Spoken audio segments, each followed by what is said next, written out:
Here we are back on the Rift. Griffin looking to make a statement after losing to KT in the finals by just one game. They want to come up here up against Gen.G. They would love the 3-0 victory to strike fear into the hearts of Kingzone that are waiting for them in the finals of the regional gauntlet. And you know that Peanut just took a step forwards towards the monitor when he saw Tarzan lock in the Nidalee, one of his most trademark picks.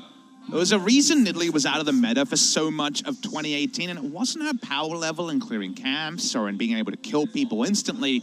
It was Banner of Command, which kind of made her useless because you needed your jungler to be able to help with clearing out Banner of Command minions, and when they were invulnerable to magic damage, Nidalee's just like, well, crap, I can't do anything. The Banner of Command is gone, the meta keeps rolling on, and with Talia banned away, Tarzan is just looking for a champion that is very, very similar in terms of how much aggressive jungle pathing she can do. Speaking of bringing back things from earlier in the year, this Caitlyn Morgana lane that was first debuted in NALCS is here. That was Ole on the Morgana. We're seeing Lahen's on it. Lahen's played a lot of Morgana. Chovy in solo queue has made a whole hell of a lot of Irelia, and he's already thinking about a solo kill. Began to push that lane early up against Crown. Both of these guys going for Corrupting Potion. They know that they need to take these early trades. Chovy hits level 2 first, but Crown going to respect that. I saw you pointing at the cleanse. Chovy is not going to go ultra aggressive before level 6 and wants to be able to be set free, spread her Irelia wings, and do the damage, not be locked down by that Lissandra. For bot side scuttle here is Griffin. Chovy rotating first. Again, Lissandra, when she has all 3 abilities, will be very quick to rotate, whether you start walking first or not. Tarzan would love to start blanketing the scuttles. We've got that scuttle crab counter because we're SPO TV, so looking at the top will be 1-0 soccer scoreline for now. For Tarzan, he keeps pushing up, and if Chovy rotates first, doesn't matter which side the jungle Haru is on, that is going to be Tarzan's scuttle. Well, Haru just taking a very safe farming path so far. Going red to blue to wolves. I guess he did the raptors there after the red, but we'll see if he does go over to the scuttle crab and try to go for it. For now, it looks like he's going for a very long rotation up to the top lane. This is something you don't see all too often. Could be trying to get ahead of this Urgot early. Forces the flash already. Nicely done. Because it is Urgot, he'll soon have his first stack of the Unsealed Spellbook and be able to take Ghost or another defensive summoner like Heal. But for now, it is relevant, of course. In the old days, Urgot would be eminently gankable at all times with Flash down on the top lane. Has the short-range dash now with his E. But otherwise, you're Haru, especially when you got the Predator boots. Sorry, he doesn't have Predator, he has the Electrocute. But when you have boots and can close the distance, that could be big. As mid lane, every time you see the dive in, you wonder, given that we've already seen so many Irelia solo kills in the past week. Well, no more charges on the potion now for Crown, and you can see Chovy begin to bully, to begin to be that alpha in the lane. Speaking of alpha in the lane, Caitlyn Morgana. Yeah, this is no fun for Ruler and Core JJ. We'd love to talk to them if we could have a chance, maybe if they win, and ask them if they expected something like this by going for that Rakan very early. We also need to speak about them as the lack of Samsung Galaxy skins. Yeah, I know what. Here is the last appearance of Nidalee. Was Trick playing it early in the season. Trick can score, I believe, the only 2 to play it. Maybe played a single game. There were a lot of them, it turns out. Peanut, I think, played a couple as well, but certainly wasn't a big bit. This was all after the removal of Banner of Command. As we were mentioning, that was a big blocker in spring season and the start of the summer season meta as well. Yeah. Speaking of Trick, BBQ going to be fighting for their lives next week. The promotion's going to be done here at SPO TV as well, so make sure you guys get that on your calendar. Should be a pretty fun one. So 9th and 10th, we'll be fighting that. That's MVP that were 9th and BBQ who were 10th. And also top 2 from Challenger, auto-qualifying without even having to play the Challengers finals was Damwon Gaming, who have, similar hype, not quite to the level of Griffin, but certainly, 13-1 will get you plenty of hype in Challengers. Yeah. And also Team Battle Comics, one of those orgs that's always been around, but never actually made it this far. Speaking of making it this far, QV with no jungle intervention after the flash down, and once again, CS parity with an Urgot. It's been like in that lane. I feel like that's part of the reason why they didn't ban out that Urgot, saying, no, I can deal with this with the Aatrox. They leave up both. Good warding here from Gen.G. They are going to see Tarzan down in the bottom side, so nobody gets caught out. The low mana Lahens and Viper could have baited them in if they wanted to take a 2v2 fight, but they know the Nidalee's here. First shot was a pretty awkward one for Chovy, Doran Blade, and the Sapphire Crystal, just matching a back timing from Crown. Didn't want to be second and then not get a back timing in because of the teleport advantage from Crown. So no Sheen or Phage or anything like that just yet. Hens was trying to push the lane solo. Tarzan coming up as well, and TP back into lane from Caitlyn. Hens walking at them, saying, come at me. Looks like the dash was down on Core JJ, but... That's the bot lane calling for Tarzan to allow an aggressive teleport from their AD carry. If you try to teleport like that, then they just walk up because you can't Black Shield as the teleport is channeling. So that was actually calling in your jungle just to allow Viper to continue to be a big jerk with his BF sword back time. Yeah, and at the end of the day, if anyone actually did get binded, you're dead. Because the Spirit of the Phase, you get trapped afterwards. No cleanse on either of those guys, and so it was a good play to make sure that happened. Of course, the Nidalee is going to secure that third Scuttle Crab afterwards. Not really fighting Haru dead on so far, and I feel like that's more so because Haru is just not challenging them at all. He says, okay, you're Nidalee Irelia, I'll just sit back, farm my own jungle, get what I can, when I can. That's kind of the CS story for Lissandra, who post 6 against an Irelia just says, I can queue most of the minions, I'll lose 2 every couple of waves, but no big deal. Frustrating, but again, with so many Irelia solo kills, you can understand the theory there.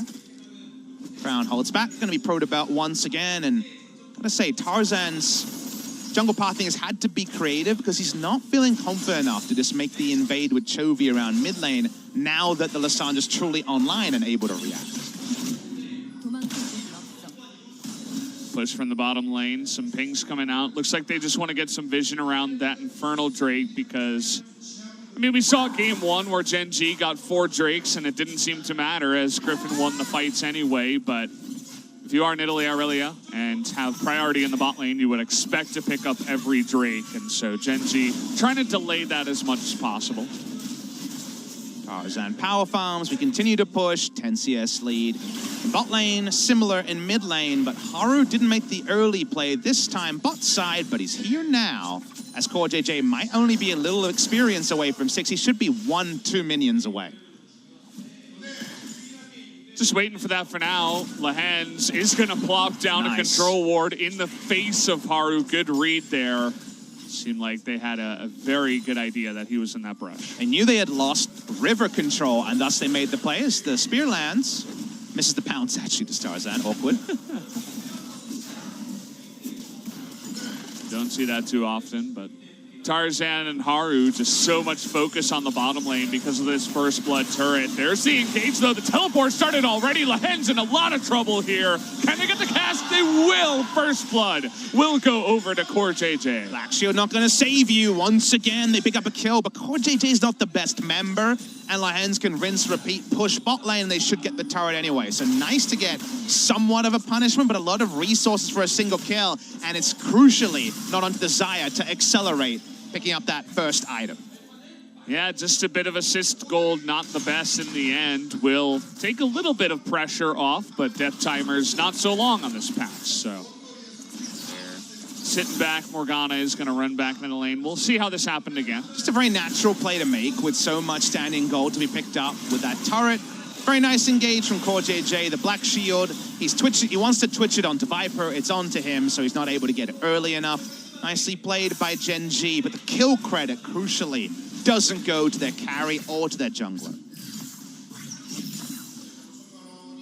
You talked about CS leads. The top lane after the flash has been totally one-sided to the side of Cube. He's ahead about 10, 11, as the Urgot is pushing in the top side to get a little bit of extra to catch up. That's good to get more data points on this matchup that we mentioned. Went one way for Duke, another way for the Shy, who was able to win the matchup, and now we're having it consistently go pretty well, albeit with jungle intervention earlier this game. Need to know about the matchups. We've seen the Scion, actually, in the LPL final. I like that one because you can use the ult just to get to lanes and play around the Urgot as if he's a Nasus or something like that. Speaking of the Urgot, going to try and open up on Cuvée. Splashes up, though.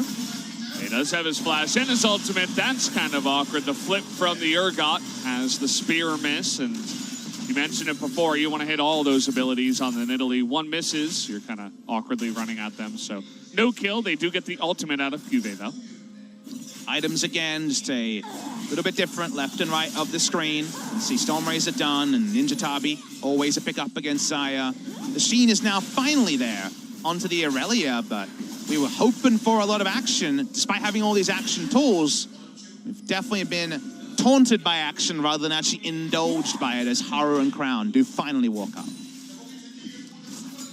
Crown was pretty good at dodging Sleepy Trouble Bubbles up against Zoe. So far, I've seen him dodge a couple of stuns from the Aurelia, so good there. But now the engage onto Ruler is not going to go well. Of course, JJ looking to follow up. No Black Shield onto Lehens, and even Viper's getting low. The cast predict from Haru is perfect, and Lehens is going to go down too. Perfectly done here by Gen.G, the double kill in the bot lane. The best of Haru is always something to appreciate, and Crown and Haru together always unlock the most. Love the prediction there onto Viper, and casually follows it up. Really nice play from the Gen.G jungler that was always known for his mechanical prowess. Haru looking to make this spot in the jungle permanent now. He wants to play all 5 games, and he may have just earned himself that spot as single-handedly able to make that play happen down on the bottom side. Haru also going to get the individual Infernal Drake just to add a little bit more to his resume. So the Hens really wanted to go in on this, understandably, hit the binding, but then they see Gragas, and Lehens knows, oh wait, I used Black Shield onto Viper to all in onto the first, I got nothing. They're always gonna kill Lehens. Haru casually predicts there. Couldn't be any better, honestly, from the enemy jungler. It's perfect. Haru played that as well as possible, and we always knew that the brains of ambition and just that ability of Haru to make the flashy play would be basically the perfect jungler. Score on his best day is kind of the two of them combined. Haru really can be inventive, and it's great to see him showing something with the World Championships still on the horizon. I think a couple of plays like that in a row, you may want to consider either picking away the Gragas or banning it away, because you remember game 1, he also predicted the Rakan, waited for the grand entrance over the wall, and then threw the cask, knew the Ignite would take down.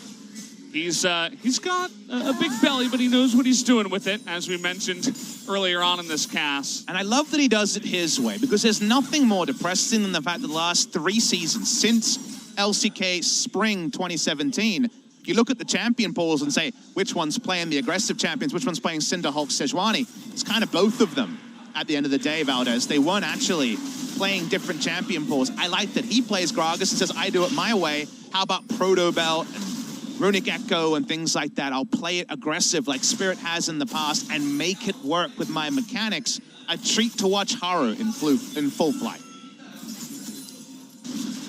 Gragas certainly flying at this point. Tarzan, though, looking to strike back from the jungle by taking the Rift Herald, or got able to push up there.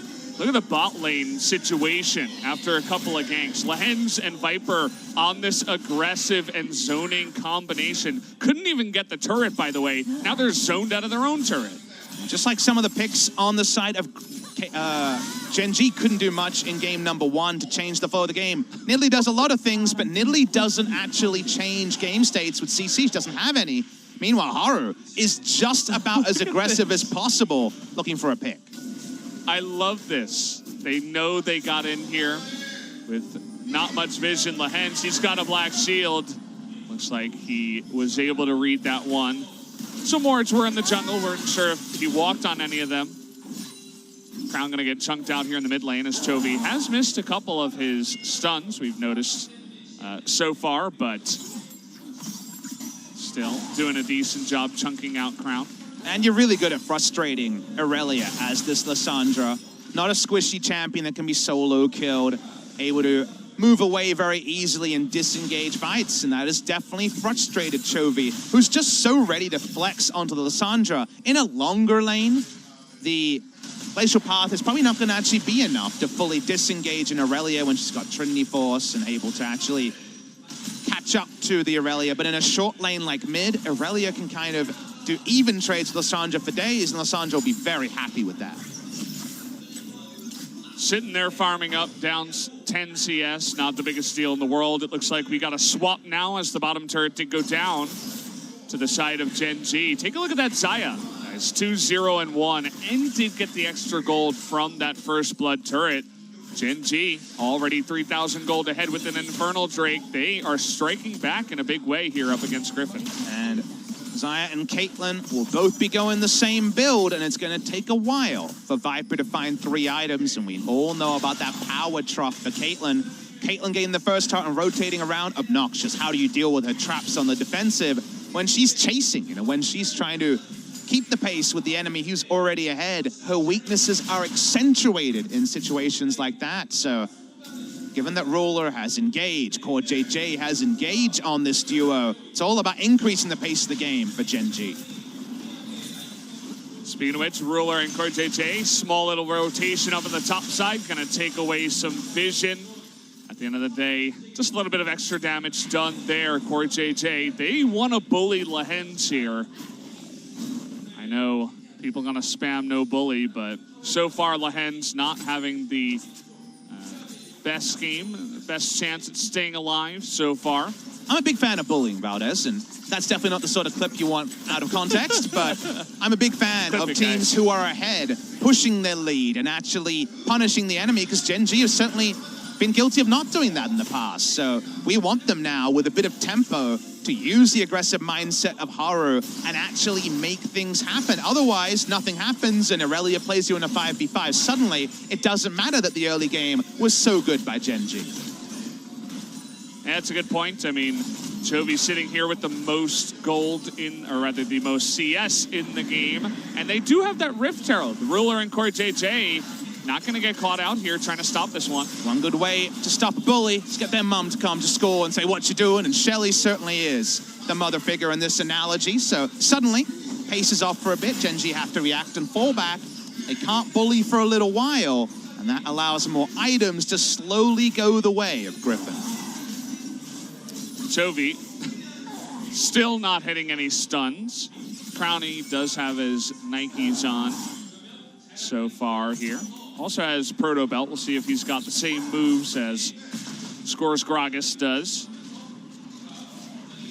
Well, 15 CS lead. Juve very happy in top. Now, more importantly, around him, a nice tempo lead to Gen.G. So hopefully we'll see a fight where both Crown and Juve can use all their abilities offensively rather than trying to use things like the Glacial Path to glide in after a fight has already largely been concluded for Griffin. Should be a pretty free Mountain Drake here. We'll see if Tarzan even tries for it. No, he's working on the red buff, so. Second Drake once again to Gen.G. They have a monopoly on those tonight. It's 6-0 so far in Gen.G's favor. Only means something if they can actually get a W onto the board, and this has certainly been the sort of early game that might herald a victory. Viper caught between 2 items, wants 3. Haru says, go away, I want to kill this turret now. They're not going to get it, and that is an engage till down for Haru. Saying go away, wasn't happy about Mommy interfering in the bullying a little bit earlier on. Actually, Mommy was Shelly, and I guess she died, so that's kind of awkward to follow that analogy too much. Yeah. This one is kind of cool. This is some Scott Tenorman stuff. She'll be back in the next game. Definitely some Scott Tenorman stuff going on in this particular game if you start following the parental analogies. Let's just focus on the action, and Urgot's finally been zoned away from top side, and that means the Juve takes down solo turret gold in the top, and that's 3 turrets to 0 for Gen.G. They effectively win the early game here at 20 minutes. Viper just gonna slowly grind through the trough you mentioned, desperately try to pick up any farm that he can, be it Raptors or mid lane farm, and they're just gonna have to take a back seat. You might imagine that next Mountain Drake, as well as all the Baron vision should go the way of Gen.G. We'll see how Griffin decide to fight back.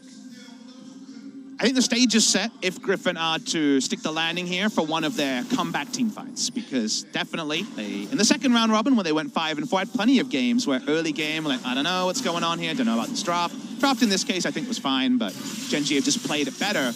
And then it was a big team fight out of nowhere, kind of a wordless engage, as CV Max talks about.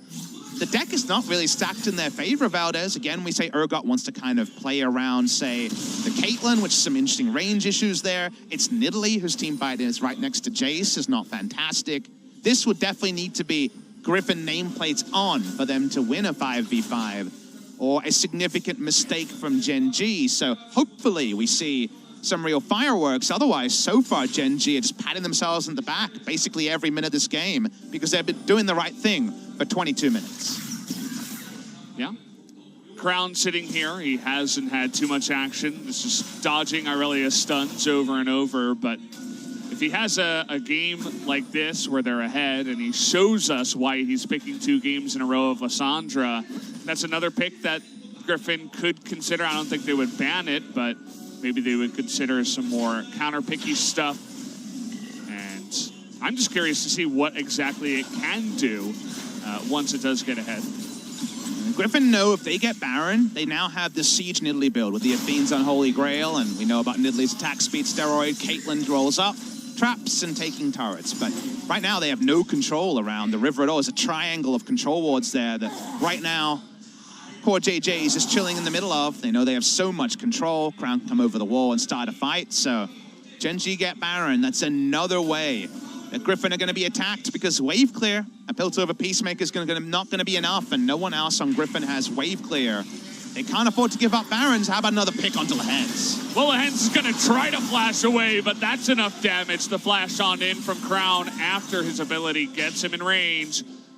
Down will go the Morgana. So now 5-on-4. Where do they go from here? Someone has to face check, and Nidalee Morgana is not the duo you want to be doing that. The Urgot's the only one with a semblance of tankiness, and he is bot lane. Easy time for Gen.G to boss around this area. Again, the profit of winning the early game is that suddenly the flaws, the negatives of the Griffin comp are actually shown. They're just winning and sieging and had a Baron at 20 minutes. Gen.G's draft would look flawed, but when you're ahead, Lissandra finds so much more value. We liked it much more into the matchup against the Irelia. Lehens knows of the possibility of this, but the moment he sees anyone, he knows he's boned. There's only really one way to do that. As you mentioned, somebody's got a face check. You can put down your pool, try to see if that procs a support item, and it's airy, but nothing happens, so you put down a ward. Okay, it's warded. Try to step up, but that one step forward is enough to die, so. Seems like they're going for the super Caitlyn build. It could also be used on Irelia, but I was wondering what the finish of the item here for the first item would be on the Morgana. I was wondering maybe something like the Shirelia's. We saw Shirelia's Morgana earlier in the season, but seems like this is going to be over to the Ardent Sensor, and we already see the Athene's Unholy Grail onto Nidalee, so potential for some nice buffing up of a single threat, but neither of those threats has a killer or an assist. In fact, there is still none. For the side of Griffin, the Urgot is falling further and further down in CS, and Ruler stealing away a red buff. Good news stories abound for the side of Gen.G. Cuvée just fine to run away from the Urgot as well. Gonna get away with not much more than a scratch. The Righteous Glory purchase from Sword. You mentioned how he's the only tanky one. I could definitely see a comeback fight where Sword is the carry, right? He gets in position, has a good engage, and is just able to protect that Caitlyn. You do worry, though, that at the same time Irelia dives in and dies. Otherwise, what is she doing in that team fight? And how is it happening on the terms of Griffin? I agree. He will get obnoxiously tanky, but right now, with how I conceptualize 5v5s with such a vision and tempo disadvantage, it's very hard for Griffin to get the most out of their champions. Again, in pretty much the same way that Gen.G couldn't get the most of their champions in game number 1. Yeah. Both Nidalee and Irelia, they wait for that perfect moment. When you're really far ahead, you know, everybody's gone against 8-0 solo queue Irelia. This is a little bit different, right? When you're behind, she can carry fights from behind, but again, Gen.G have to have positioning mistakes. Maybe Ruler uses his Feather Storm, and then he's in a vulnerable position, and Chovy's there to pounce alongside Tarzan. We'll have to wait and see. The only thing you could say in the negative column for Gen.G is look at the items. They've got the Bonanza, right? They have Infinity Edge now onto Ruler. Everyone has an item advantage, and they aren't able to flex it into a team fight. It's one of the big differences of LCK and LPL is in a fight-heavy meta. If you have an item lead, you win all those fights. But LCK is about macro, and this Baron's already 50%. Right now, Griffin can't even get close, but they do know now. Can Tarzan get in? He does have a black shield. It doesn't matter. Okay, he's going to have to hop on in. No, it's going to be too late. The smite is there. Crown is able to Frozen Tomb himself in position, but he's also got Sonya's. Here's Kube into the back line. Chovy did enough damage to take out a lot of the health, but not enough to kill anybody. Chovy gets away, but look at that one shot onto the Morgana. Ruler takes out 2 and the Baron for Gen.G. Once again, the cast was so beautiful from Haru. It was a split second before the black shield that was late. Coming in from Lahens, that ability has 5-second duration. Be early with it. They weren't. They'll lose the mid lane inner turret, and the inhibitor turret is on the menu as well. Gen.G looking to make this a fast one. We'll see how much they can bite off from that Baron power play. Still relatively early on in this game, as 27 minutes are here. I feel like they had some room to push there, but some shorter death times as the game is early. They want to go back and buy. I'm with you, though, Valdez. It's an all-you-can-eat buffet when it comes to what they can eat with the no wave clear on the side of Griffin, short of the Caitlyn. This was a really good bounce up, but watch the cast just before Black Shield. Everything Haru touches with this Gragas is turning to gold. The engages earlier, the disengage this time. Really nice stuff, and even though Griffin's team fight is probably better than expected, Cube flashes in and goes, wait, you got no front line, I'm going to kill everyone. They're only able to get that 500 damage crit to just murder Morgana where she stood. It could have been bigger, but the Baron buff is exactly what Gen.G wants. Because Baron to Griffin, they're back in the game. Baron against Griffin, it might actually take them out of it. Yeah, I mean, you mentioned it before, right before the Black Shield. If this was solo queue, Haru would be trash-talking to Morgana the entire game, as Haru has just made Lahens have a terrible time in this game. Sometimes you don't even need to trash-talk. Your work on the Rift does it for you. Another great game from Haru. They roll in, and one inhibitor turret down. How about a second one, just like Griffin in game number 1? We'll see where the engage comes in, if Griffin are going to make a stand for this top inhibitor. Gen.G very careful about how they push into these inhibitors. They know the engage potential from not just Chovy on the Irelia, but Sword getting in position. Maybe Lahens gets a perfect ultimate in there. There's still potential for Griffin to create space for the Caitlyn for them to come back. But is there really against Lissandra, Gragas, Rakan, who can come from 3 different directions and one thing hits, game could be over? Seeing Sword take his first good trade of the game, it feels like. Can he actually chase on for this? He's thinking about it. He wanted to force that ultimate first. Is able to hop away. Both their hops look so sad compared to other champions. They're like, 200 range hop. But definitely the Aatrox specific. A lot more effort for both Urgot and the Aatrox. Yeah. But in the meantime, one inhibitor down, another one close to being down. No one can get within 600 units of Ruler. Yeah. At this point, it is 12,000 gold, and Ruler did chunk Lahens in 2 shots the last time. Now he has even more items. It's down to that last inhibitor. We'll see if Gen.G can make it happen on this final push. And the first game, one-sided to Griffin after they took the big fight. Same could be said to Gen.G after a couple of good ganks in the bottom side. Where's the mentality going to be? Let's see how the fight goes. No ultimate on the side of Aatrox. Toby trying to make it happen here. CoreJJ will get that knockup, though, and Ruler is totally safe in the backline. The double kill, though, onto the Urgot, and it is going to be enough as Crown Frozen Tombs, but he can't do much else. So many low health bars on the side of Griffin, but they stay alive with the triple kill. And this is why you never start the trash talk against Griffin early, because they can make a mountain out of a molehill. They make the lemonade out of the lemon so often. And in this case, even though the Nidalee has been watching the entire game, she's been a voyeur as the enemy team rotated around her. They look for a moment. The moment is on to Cuvée. You look at the cooldown bar, he doesn't have the World Ender. So the fear registers, and Griffin finally get the go sign for their 5v5. And remember that the World Ender is down because of the trade that Sword took in the bottom side. It all works out perfectly.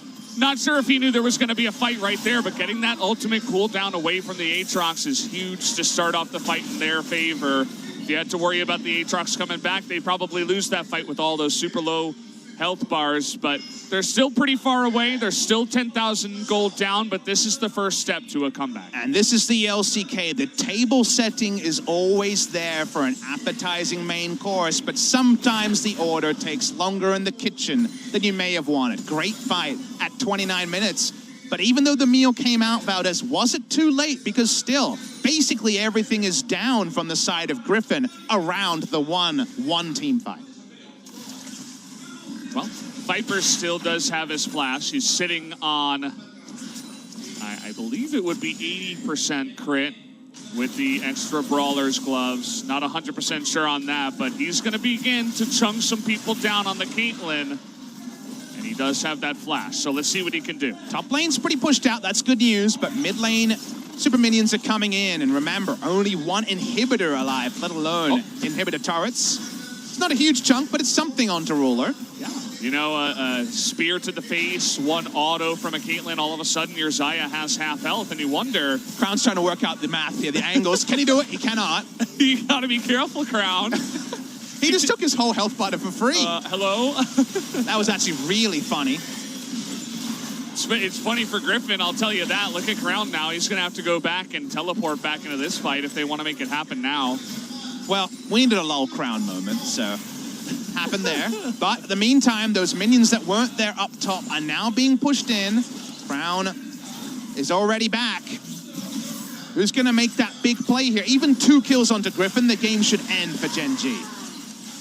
Oh, there it is. Crown gets the 3-man stun onto everybody, basically. Toby trying to make it happen, but it doesn't look like it will. Ruler is going to clean up afterwards. Crown, he was Clown, now he's Crown Poggers. Says, this is my game. I don't care about that trap. GG, Gen.G, going to tie it up 1-1. And that makes it the 1-1 like you say, and this series could go the full distance like we saw yesterday. The table setting was long, but finally, 2 great moments. A great Griffin team fight into Crown, winning the game straight up. The Lestrandra's 1-1. We loved it in the second game, but weren't sure about it in